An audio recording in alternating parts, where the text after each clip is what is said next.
Kararating lang nung aking in-order na electric sharpener sa Shopee. Wala tayong idea paano siya gamitin. So, tutry natin kung paano po siya. Ano siya? USB type siya. USB type siya. So, kailangan natin ng ganito para nasaksak natin. Yan. Ito, mapurol na itong kutsilyo namin ito eh. Ito yung bali panghasa niya, yung puti. Yan yung parang bato na magpapatalim ng kutsilyo. Ipapasok mo siya rito. Ganyan. Tapos slide mo lang dahan-dahan. Tapos ganoon din sa kabilang side para both sides maging matalas. So, try na natin.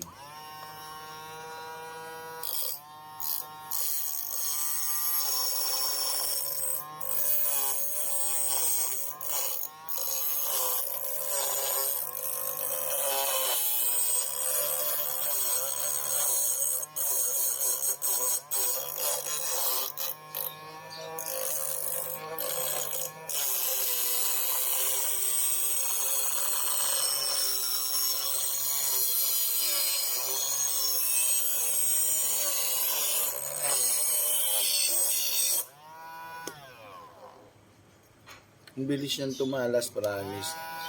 Kailangan pag pinaslide nyo siya, medyo ipasok nyo ng konti, ilagpas nyo siya doon.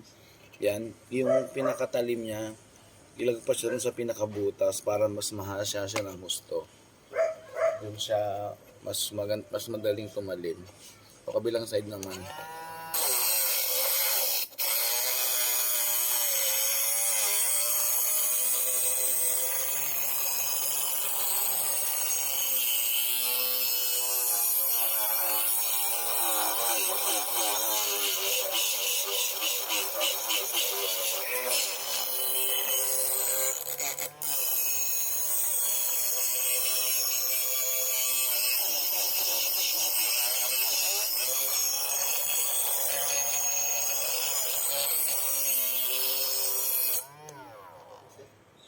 Ang talim po agad.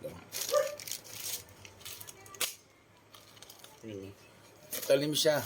Actually, pangalawang try ko na to.